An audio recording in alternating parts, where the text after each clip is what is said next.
Cerita soal banjir besar Nuh ini kan salah satu yang paling kita kenal ya. Tapi pertanyaannya, apakah itu banjir dahsyat yang cuma melanda wilayah Mesopotamia kuno atau sebuah bencana yang benar-benar menenggelamkan seluruh planet?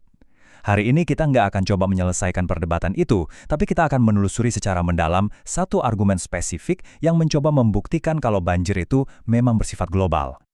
Nah, biar kita ngerti alur argumennya, kita bakal mulai dari pertanyaan-pertanyaan paling mendasar. Terus, kita akan bedah argumen logis yang diajukan buat melawan teori banjir lokal. Kita juga bakal lihat pilihan kata dalam naskah aslinya, menjawab beberapa sanggahan yang umum, dan terakhir, kita bahas kenapa perdebatan ini dianggap penting banget. Oke, mari kita mulai dari fondasinya, banjir pertanyaan. Karena seperti yang bakal kita lihat nanti, cara kita menjawab satu pertanyaan inti ini bakal menentukan seluruh kerangka pemahaman kita ke depannya. Nah, ini dia pertanyaan utamanya. Banjirnya itu cuma di satu daerah aja atau beneran sedunia?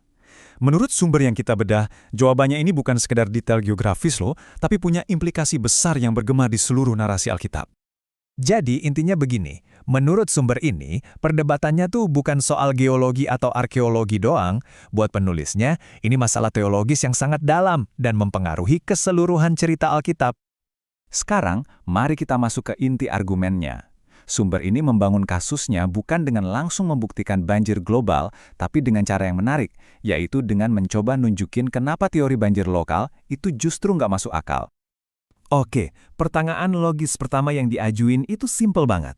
Kalau banjirnya cuma bakal melanda satu wilayah tertentu, kenapa Nuh harus repot-repot membangun bahtera yang super besar? Gini logikanya. Ngapain susah-susah bikin kapal raksasa selama puluhan tahun, kalau ya tinggal pindah aja kan? Sumber ini bilang Tuhan bisa aja kan memperingatkan Nuh buat mengungsi, mirip seperti yang dilakukan ke Lot di Sodom, daripada ngasih proyek konstruksi kolosal yang makan waktu super lama. Oke, lanjut.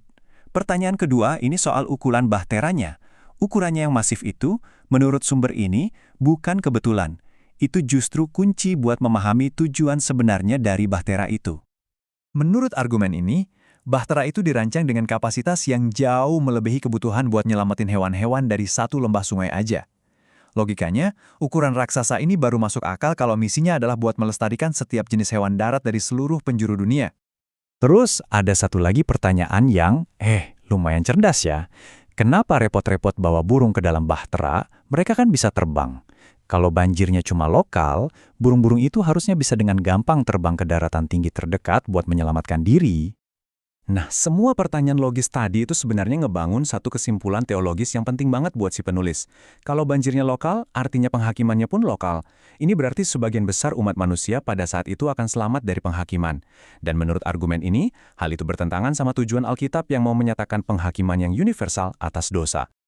Oke, dari argumen logika, sekarang kita pindah ke bukti dari teksnya langsung. Argumennya bilang, kalau petunjuk terbesar soal skala banjir ini justru ada di pilihan kata-kata dalam bahasa Ibrani aslinya.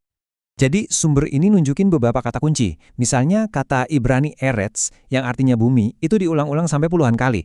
Terus ada kol basar yang diterjemahkan jadi semua yang hidup. Dan yang paling menarik, kata untuk banjir di sini, mabul, itu istilah unik yang cuma dipakai buat peristiwa ini aja. Nah, menurut penulisnya, penggunaan konsisten dari istilah-istilah absolut ini nunjukin skala yang universal, bukan lokal. Dan inilah ayat yang dianggap paling kunci dari argumen ini. Coba deh perhatikan bahasanya. Seluruh gunung-gunung tinggi di bawah seluruh langit.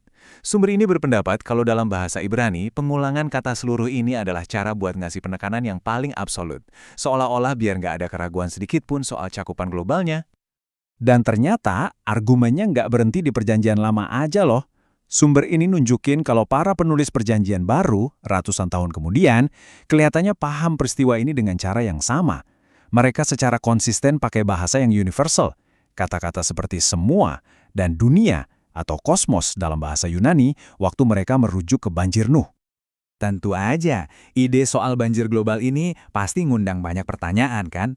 Nah, di bagian ini kita lihat gimana sumber ini coba jawab beberapa sanggahan umum. Oke, sanggahan pertama yang sering muncul tuh soal geografi. Alkitab kan nyebut sungai Tigris dan Efrat yang kita kenal sekarang, tapi argumen dari sumber ini bilang geografi dunia sebelum banjir itu beda total, ada satu sumber buat 4 sungai. Jadi kok bisa nama yang sama muncul lagi? Nah, mereka bilang ini mirip kayak para imigran Eropa yang namain kota baru mereka New York atau Boston di Amerika.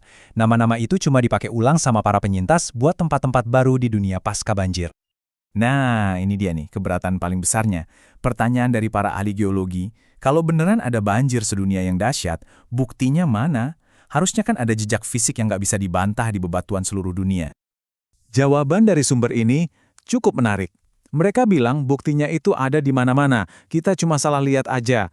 Mereka nunjuk ke hal-hal kayak fosil polistrata, itu tuh fosil pohon yang berdiri tegak menembus beberapa lapisan batuan yang mereka anggap bukti penguburan yang super cepat.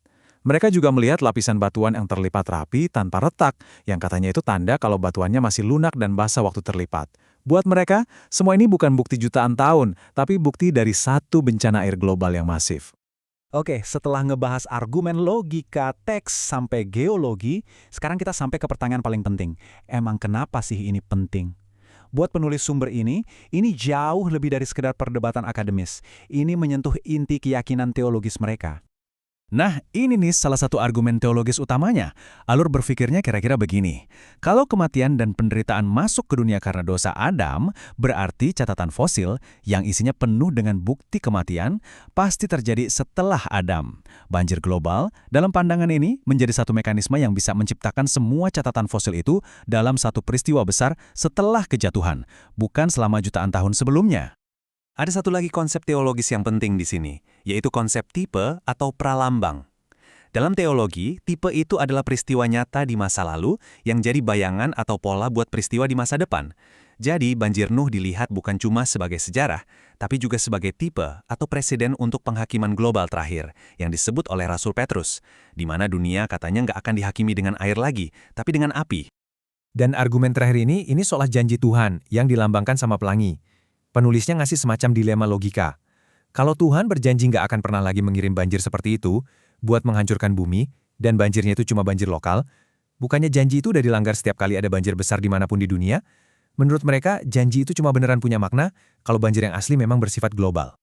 Dan semua ini membawa kita kembali ke pertanyaan intinya. Jika argumen yang kita telusuri hari ini benar, bahwa banjir Nuh adalah peristiwa global yang berfungsi sebagai template ilahi untuk penghakiman, apa ya implikasinya bagi cara kita memandang sejarah, otoritas teks-teks kuno, dan bahkan masa depan? Ini pertanyaan besar, dan apapun jawabannya, dampaknya sangat mendalam untuk kita renungkan.